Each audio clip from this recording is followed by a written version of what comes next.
오늘 가르치는 교사에서 섬기는 또 돌보는 교사로라는 주제로 함께 말씀을 나누고자 합니다. 우리 에베소서 4장 11절에 이런 말씀이 있어요. 그가 어떤 사람은 사도로, 어떤 사람은 선지자로, 어떤 사람은 복음 전하는 자로, 어떤 사람은 목사와 교사로 삼으셨으니. 그러니까 초대교회 직분에 관한 말씀 가운데 맨 마지막에 목사와 교사로 삼았다라는 부분을 자세히 보니까요, 그 앞에 정관사가 하나만 붙어 있더라는 얘기입니다. 무슨 뜻이겠습니까? 목사와 교사의 직분이 본질적으로 똑같다, 그런 뜻이에요. 그러니까 목회자와 교사는요, 맡겨주신 양들을 사랑하고 돌보는 사명을 감당하는 직분이다라는 것을 알 수 있어요. 오늘 교사 여러분들 수고 많이 해주셨는데, 여러분 어떻게 교사가 되셨습니까? 하나님 부르심에 응답해서 내가 교사가 되었습니다. 한번 손 들어 보실까요? 아무도 없으세요? 네. 대부분 어떻게 교사 되셨어요? 물어보면 목사님이 하라고 했어요. 부장님이 끌고 왔어요. 같이 식사 자리에 나갔다가 밥을 먹고 이야기를 하는 중에 갑자기 됐어요. 네. 친한 분의 권유로 제가 그 부서에 가게 됐지 뭡니까? 이렇게 교사가 되신 이유들을 다른 곳에서 많이 설명을 하고 계십니다. 여러분, 그런데 중요한 것은 어떤 이유로 내가 교사가 되었든 간에 그것은 우연이 아니라 하나님의 부르심과 인도하심과 섭리 가운데 그 자리에 서게 되었음을 여러분 꼭 믿으실 수 있기를 바랍니다. 따라서 여러분, 나는 자격이 없습니다, 내가 교사로서 능력이 없습니다, 이렇게 자신 없어 하는 것이 아니라 하나님께서 세우셨으니, 부족하지만 하나님이 세우셨으니 사명 감당하겠습니다라고 하는 거룩한 부담감을 가지고 당당하게 이 직분을 잘 감당하시기를 축복합니다. 사실 여러분 생각해 보세요. 교회학교 교사로 처음 부탁을 받았을 때, 아니면 결정을 내렸을 때 제일 부담스러운 것이 무엇이었습니까? 내가 아이들을 대상으로 해서 성경을 가르쳐야 하다니, 거기에 가장 큰 부담을 느끼실 것 같아요. 아니, 나는 성경 지식이 없는데, 성경을 한 번이라도 통독한 적이 없는데 내가 어떻게 아이들을 가르치고 또 그들을 영적으로 인도할 수 있을까? 여기서부터 이제 부딪히는 거예요. 그래서 안 한다, 못 한다, 안 할란다, 지금 먹은 밥값 나중에 내가 날란다, 교사는 못 하겠다, 이렇게 거절들을 많이 하신다라는 거예요. 그러면 또 우리 담당 목사님하고 부장 선생님은 해야 된다, 할 수 있다, 와보자, 해보자, 이렇게.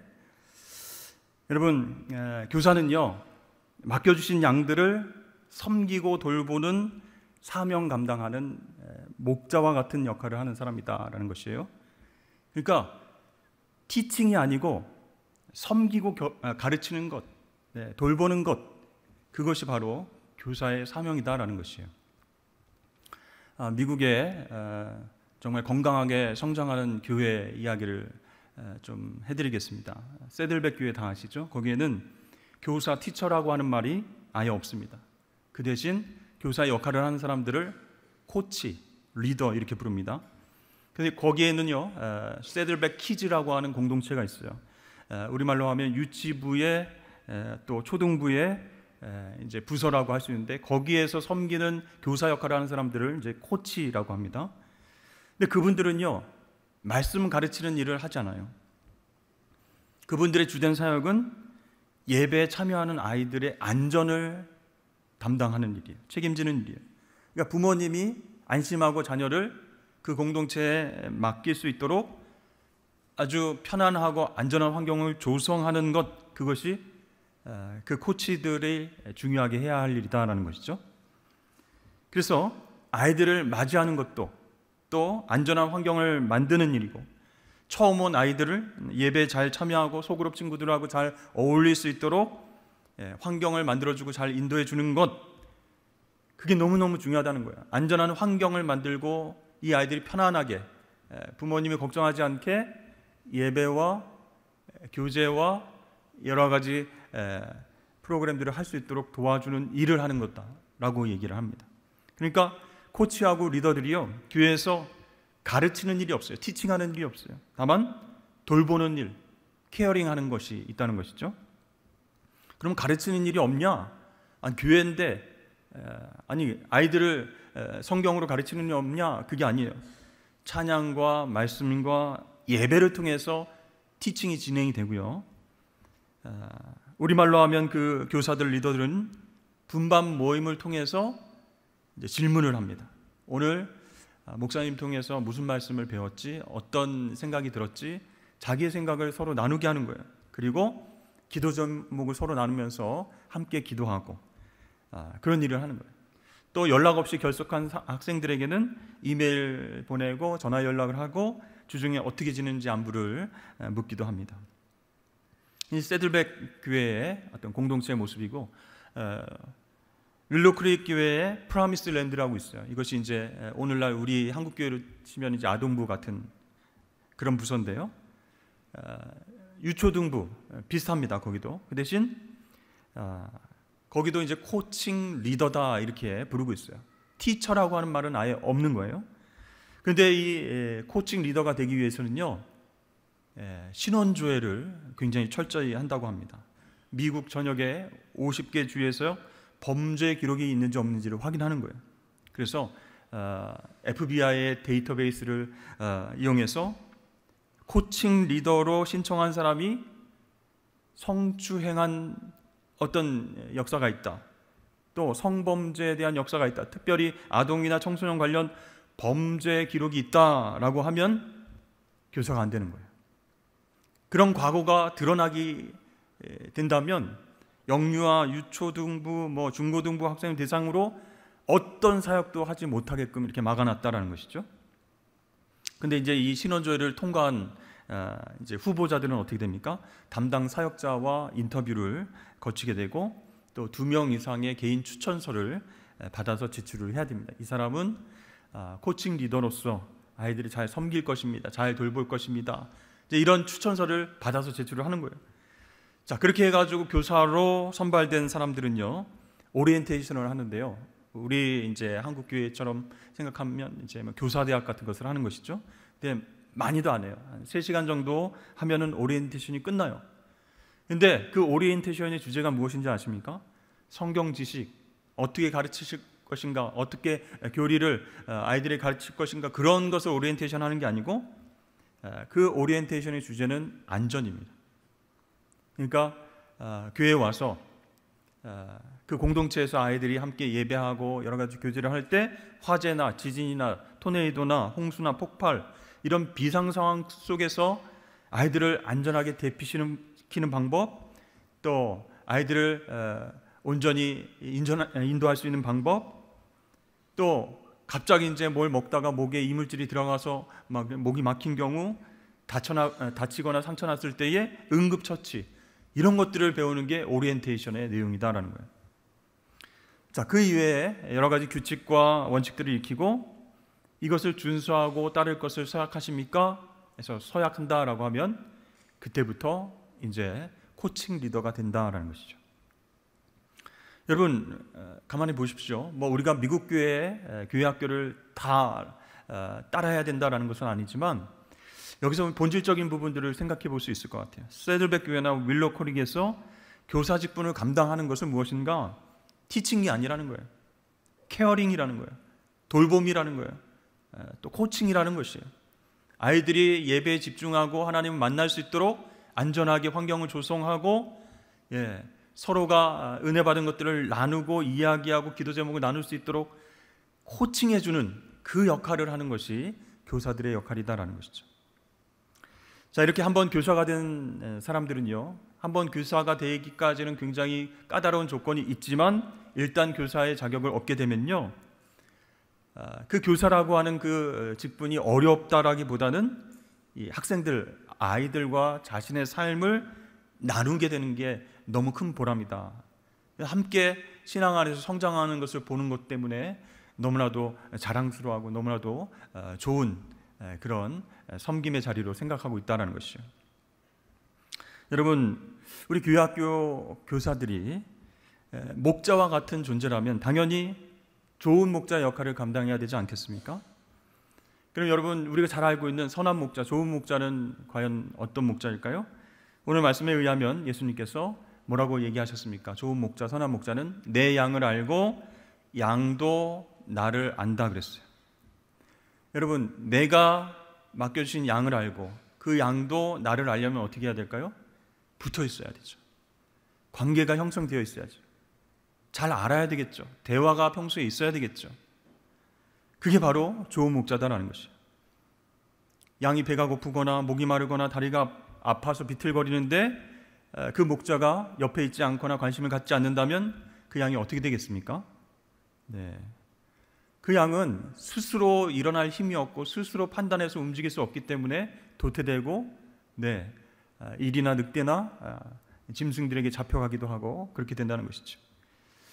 여러분, 그래서 좋은 목자는요, 이 양들 옆에 딱 붙어있는 목자가 좋은 목자입니다. 그 양의 성향을 잘 알고 있어야 돼요. 목소리뿐만 아니라 행동뿐만 아니라 성격과 무엇을 좋아하는지 무엇을 힘들어하는지 그런 성향들, 특징들을 잘 알고 있어야 돼요. 그래서 우는 소리만 들려도 지금 무엇이 필요하구나, 그걸 알아야 된다는 거예요. 근데 양이요, 우리 선생님들을 향해서 계속 울고 뭔가가 필요하다고 얘기를 하고 있는데 우리 선생님들이, 목자가 곁에 없다면 어떻게 되겠습니까? 그 양은 점점 멀어지게 되는 것이고 신앙생활 하는 데 있어서도 불안해하고 혼자의 힘으로 일어설 수 없게 된다는 것이죠. 자, 그런데 전문가들이 얘기하기를요, 이 목자를 양들이 계속 찾는데요, 매하고 계속 울면서 찾는데 끝까지 목자가 옆에 오지 않으면 어떻게 되느냐, 그 양이요, 심장 발작이 오기도 한다고 합니다. 내 목자 어디 갔어? 나를 두고 떠나간 거야 하면서 심장 발작이 일어난다, 그런 얘기예요. 그리고 더 안 좋은 심각한 상황 속에서는 심장마비로 그 양이 죽기도 한다라는 것이죠. 여러분, 이러한 어떤 일련의 상황들을 봤을 때 좋은 목자는 어떤 목자인가? 양 옆에 있어야 돼요. 양이 무엇이 필요한가를 늘 살피고 돌볼 수 있는 목자가 되어야 된다는 것이죠. 자, 예수님은 그래서 나는 선한 목자다 이렇게 말씀하셨어요. 나는 내 양을 알고 내 양도 나를 안다라고 말씀하셨어요. 그러니까 예수님은 늘 항상 영원히 우리와 함께 계시겠다 약속하셨기 때문에 선한 목자다 이렇게 우리가 믿고 있는 것이에요. 늘 옆에서 지키시고 돌봐주시고 우리의 필요를 아시고 채워주시고 기도하면 응답해 주시는 그 목자가 바로 우리 예수님이다라는 것이죠. 그리고 중요한 부분이 있습니다. 예수님께서 자신을 선한 목자라고 얘기하면서 나는 양들을 위하여 목숨을 버리노라 이렇게 말씀하셨습니다. 그런데 그 말씀이 굉장히 부담스럽죠. 우리도 예수님과 같이 목자의 역할을 하는 사람들인데, 교사라고 한다면 아니 내가 어떻게 목숨을 양들을 위해서 바칠까?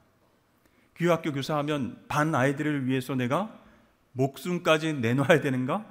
우리 집 아이들을 위해서도 내가 그렇게 할까 말까인데 남의 집 애들을 위해서 내가 어떻게 목숨까지 내어놓을 수 있겠는가? 선한 목자라고 한다면 그런 예수님과 목회자들만 얘기하는 것 아닌가 이렇게 생각할 수도 있어요. 여러분, 예수님께서는요, 선한 목자와 사꾼 목자에 대해서 비교해서 말씀하셨어요. 사꾼 목자는 목자가 아니다, 목자인 채 하는 사람이다. 양도 자기 양이 아니다 이렇게 얘기했어요. 사꾼, 그렇죠? 삭을 받기만 하면 그냥 떠나가는 사람이에요. 몇 시부터 몇 시까지 이 양을 돌보겠습니다. 돌봤습니다. 돈 주십시오. 돈만 받아서 떠나는 사람이 사꾼 목자예요. 그러니까 그 양에 관심 있는 게 아니고 자신의 이익에 관심 있는 사람이 사꾼 목자다라는 것이에요. 사실 교사로 섬기고 또 힘든 환경 속에서도 아이들을 가르치시는 여러분들, 때로는 이렇게 힘들어서 그만둬야 되겠다라는 생각을 하실 수도 있어요. 근데 오늘 말씀을 들으면서 선한 목자 되긴 더 어렵구나, 목숨까지 내어 바치는 주님을 닮아서 그렇게 섬겨야 되는가? 못하겠다, 올해까지만 하고 이제 교사를 그만둬야 되겠다라고 우리 교육자들과 부장 집사님께 얘기를 해야 되겠다, 이런 생각을 하실 수도 있어요. 근데 여러분, 가만히 한번 생각해 보세요. 교회 학교에서 내가 맡고 있는 아이들과 집에 있는 우리 아이들 똑같지는 않죠. 혈연 관계이고 혈연 관계가 아니죠. 그러나 하나님 나라 관점에서 보면 똑같은 자녀들이다라는 거예요. 자, 예수님께서 이런 말씀하셨어요. 누구든지 하나님의 뜻대로 행하는 자가 내 형제요 자매요 어머니니라, 이렇게 말씀하셨어요. 그러니까 하나님 나라에서는요, 혈연 관계가 아니라 하나님 뜻대로 행하는 자가 가족이다, 그런 뜻이에요. 여러분, 하나님 뜻대로 행하는 자가 누구입니까? 예수 믿고 구원받은 하나님의 자녀들이에요. 그러니까 교회학교에서 나에게 맡겨주신 아이들도 하나님 나라 관점에서 다 가족이에요. 그렇죠? 그러므로 혈연 관계로 맺어진 우리 집 아이들뿐만 아니라 영적으로 맺어진 교회학교 아이들 마찬가지로 구분 없이 똑같이 사랑하고 섬기고 돌보는 것이 우리의 사명이 되어야 할 줄로 믿습니다. 그러한 정체성, 내가 선한 목자로 내 양을 잘 알고 양도 나를 잘 아는 상태로 내가 그들을 티칭하는 것이 아니고 돌보고 코칭해주고 섬기는 것, 그것이 정말 진짜 나의 사명이다라는 것을 알 때 우리의 마음속에 부담감과 또는 대충 해도 되겠지라고 하는 그런 마음들은 사라지게 된다라는 것이죠. 많은 미국 교회 학교 교육에서 없어지는 단어가 두 가지가 있습니다. 첫 번째는 썬데이 스쿨, 주일 학교라고 하는 그 단어가 없어진 지 굉장히 오래됐습니다. 여러분, 주일 학교, 썬데이 스쿨이라고 하는 말이 주는 전통적인 이미지는 무엇일까요? 어떤 학교 시스템이 있어야 돼요. 교장, 교감 선생님, 그 다음에 평교사 선생님, 그리고 학생들. 그래서 그 시스템 안에서 가르치고 배운다라고 하는 것이 우리가 생각할 수 있는 지배적인 이미지죠. 그런데 이러한 개념으로는요, 각자 하나님께서 맡겨주신 다양한 성격과 유형의 우리 자녀들을 영적으로 성장시키기 힘들다라는 것이죠. 그래서 미국에서는요, 미국 교회 학교에서는 교회 학교라는 말이 없어졌다고 그랬죠. 네, 썬데이 스쿨, 주일 학교라는 말이 아예 없어졌습니다. 많은 기독교 학자들 또 현장 경험자들이 학교라고 하는 개념으로 교회 교육을 진행하기보다는 공동체라고 하는, 커뮤니티라고 하는 개념의 신앙교육, 그것이 중요하다라고 이야기를 하고 있습니다. 경험적으로 그것이 더 효과적이다라는 것이에요. 그래서 성경 말씀을 마태복음부터 요한계시록까지 이렇게 오늘 배울 것 1과 2과 이렇게 해가지고 티칭을 통해서 아이들이 영적으로 성장하는 것보다는 그 공동체 개념으로 서로가 기도하고 문제를 해결하고 대화하고 이런 과정을 통해서 영적 성장을 경험했다는 것이죠. 두 번째 사라지고 있는 단어가 바로 교사, 티처라고 하는 단어라고 합니다. 학교라는 말이 없어지니까 교사라는 말도 당연히 같이 없어지겠죠. 그러니까 이 아이들하고 학생들에게는요, 지금 무엇인가를 가르치는 교사가 필요한 것이 아니라 자신들의 마음을 이해해주고 관심을 갖고 섬겨줄 수 있는 리더가 필요하다는 거예요. 자신의 삶에 어떤 영향력을 줄 수 있는 코치로서의 인도자를 더 필요로 하는데, 우리는 교회 안에서도 교회 학교 그리고 티처, 교회 학교 교사가 1번, 2번, 3번 이렇게 해서 가르치면 왜 이거를 제대로 못 알아듣니? 외워와 암기해와 내가 잘하면은 사탕 줄게. 이런 식의 어떤 교육 시스템으로 계속 신앙교육이 이루어져야 되는가라는 것이죠. 교사의 역할 또한 성경을 가르치는 것보다 아이들과 학생들의 삶 가운데 영향력을 줄 수 있는 리더로서의 역할, 코칭할 수 있는 리더로서의 역할이 더 중요하다라고 보는 것이죠. 자, 여러분, 사실 리더십과 코칭은 어떻게 이루어지게 되겠습니까? 학습이나 책을 통해서 배우는 것이 아니죠. 체험을 통해서 배우는 것입니다. 그렇기 때문에 교회학교라고 하는 그 공동체 안에서도 어떤 교사의 역할이 가르치는 것에서부터 이제 돌봄과 섬김의 단계로 나아가야 된다라는 것이죠. 여러분, 이렇게 되면 어떤 점이 더 좋을까요? 교사의 수급이 원활해질 수 있다라는 것이에요. 어떤 테스트를 거쳐서 성경적인 지식이 있어야 교사가 되는 것이 아니고 네, 제자 훈련을 받아서 몇 단계 통과해 낸 사람들이 교사가 되는 것이 아니고, 네, 학생들 맡겨주신 양들을 품고 선한 영향력으로 이끌어줄 수 있는 코칭 능력이 있으면 교사가 될 수 있으니까 교사의 수급이 원활해질 수 있다는 장점이 있어요. 여러분, 비록 성경 지식이 많지 않고 서투르고 또 좀 뭔가 이렇게 교사로서의 어떤 자격이 안 갖춰진 것처럼 보일지라도 아이들 눈높이에 맞춰서 얘기를 들어주고 옆에 있어주고 친자녀처럼 돌보고 사랑해준다면 그분을 통해서 한 영혼이 조금씩 변화되게 된다는 것이죠. 아이들은 벌써 알아요. 이 선생님이 나를 사랑하는지, 관심을 가지고 섬기고 있는지를 잘 알고 있습니다. 그래서 그 사랑으로 코칭과 인도를 해준다면 거기에 반응하게 되어 있다는 것이죠. 그래서 정말 힘들고 고민이 되고 어려운 일이 있을 때 부모님 다음으로 찾는 사람이 바로 교회학교 선생님이 될 수 있어야 된다는 것입니다. 여러분, 예수님께서 선한 목자를 통해서 강조하신 부분이 바로 이것입니다. 목자의 본질은 사랑이라는 거예요. 돌봄이라는 거예요. 여러분, 목자가 양들을 불렀어요. 일로 와봐, 얘들아 일로 와봐 해가지고 양들을 모았어요. 야, 내가 지금 잘 가르쳐 줄 테니까 학습 잘한 다음에 까먹지 마.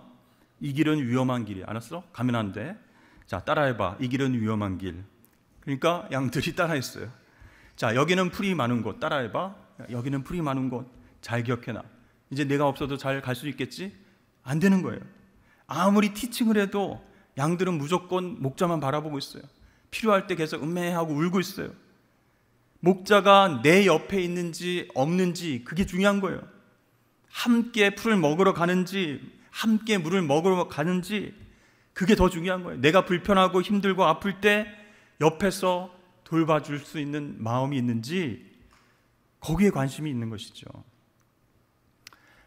장신대 기독교교육과 김성준 교수님은 교회학교 교사가 아이들의 필요를 채워주기 위해서 6가지 역할을 감당해야 된다 이렇게 얘기를 했습니다. 첫 번째, 좋은 정보를 전달하고 잘못된 길로 갈 때 바로 잡아줘야 된다라는 것이죠.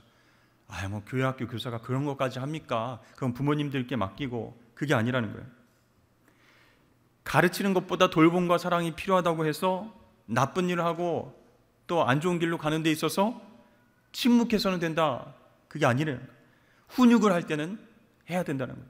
이건 잘못된 길이야, 진리가 아닌 길이야, 그건 안 했으면 좋겠다, 하나님 기뻐하시지 않아, 이렇게 이야기하는 것이죠. 두 번째는 이 아이들이요 선생님을 닮아갈 수 있도록 모범을 보이고 롤모델이 될 수 있도록 하는 것이죠. 자, 여러분 같이 기도하는 시간입니다. 기도하세요 이렇게 하는데 선생님은 기도 시간에 막 폰을 보거나 눈을 뜨고 다른 일을 막 한다면 어떻게 되겠습니까? 그 아이가 기도할 때 이렇게 해도 되는구나 라고 생각을 하겠죠. 여러분, 교사는 먼저 하나님 앞에 예배자로 살아야 됩니다. 아이들을 감시하거나 방관하는 사람으로 교사의 자리에 있다면 아이들은 내가 왜 예배를 드려야 되지? 왜 기도를 해야 되지? 그걸 배울 수 있는 그런 사람이 없는 것이에요. 그렇죠? 우리 선생님이라고 해서 기뻐하고 만나고 좋아했는데 우리 선생님은 예배를 안 한다, 기도를 안 드린다. 그렇죠? 선생님 왜 우리랑 같이 예배를 안 드리세요? 잘 들어, 나는 있잖아 1부 예배 드리고 왔어. 선생님 2부 예배 드리고 왔어. 그러니까 너희들이나 예배 잘 드려. 눈 뜨고 너 선생님 봤지? 기도 시간에 누가 눈 뜨라 그랬어? 꿀밤 때리고 막 그런 게 아니라, 여러분 어떻게 해야 되겠습니까? 내가 예배자로 우리 아이들과 함께 기도하고 예배하는 모습을 보여줘야 롤모델이 될 수 있죠. 세 번째, 아이들에게 필요한 것을 공급해주는 선생님이 되어야 된다는 것이에요. 근데 여러분, 자기가 생각하는 관점에서 이게 필요할 거야 생각해가지고 받기도 싫어하는 선물을 무조건 주는 거예요. 이거 싫은데 얼굴이 조금 그래도 좋지? 괜찮지? 네가 원하는 선물이었지? 이렇게 섬기는 게 아니죠. 아이들이 조금 배고파한다라고 하면 좋아하는 음식을, 분식을, 떡볶이를 사줄 수 있어야 돼요.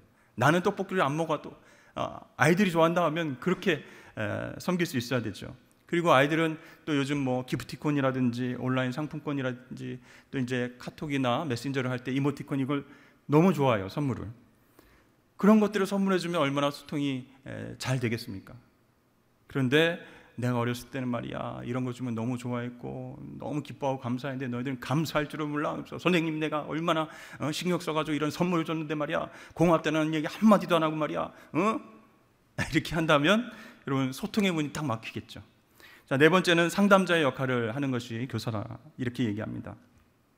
힘들고 괴롭고 걱정되는 일들을 들어주는 일, 그렇죠? 그게 상담자의 역할입니다. 듣고 잔소리하고 가르치는 것이 아니고 들어주고 공감을 그랬구나 너무 힘들었구나 선생님 기도해 줄게 너무 어려운 이야기를 꺼내줘서 고마워 선생님 믿어줘서 너무 고마워 이렇게 공감만 해줘도 상담자의 역할을 감당할 수 있다는 것이죠. 다섯째는 친구의 역할입니다. 여러분 친구는 뭐 하죠? 친구는 뭐라고 얘기하죠? 같이 놀아주는 사람이죠. 그렇죠? 네. 놀아주는 척하는 것이 아니고 같이 노는 것이 친구다라는 거예요. 어찌 교사가 학생들과 친구가 될 수 있으리요 하면서 너희들 저쪽 가서 놀아 선생님들끼리 놀게 이게 아니라 시간을 내서 우리 아이들이 좋아하는 운동이 있다면 같이 해보고 그 친구들이 좋아하는 게임이 있으면 같이 게임도 해보고 좋아하는 음악도 들어보고 함께 어울려서 친구가 되어줄 때 신뢰가 생기는 거죠. 부모님이 잘 통하지 않아요? 그러면 선생님을 찾는 거예요. 기도 제목을 나누고 같이 기도해달라고 부탁하는 것이죠. 여섯 번째는 선배의 역할입니다. 인생의 선배로 신앙의 선배로 선생님이 살아왔던 이야기를 가끔 들려줄 수 있으면 좋을 것 같아요. 정말 선생님이 힘들고 어려운 일이 있었는데 기도하면서 하나님 앞에 정말 엎드렸는데 하나님께서 이렇게 도와주셨어.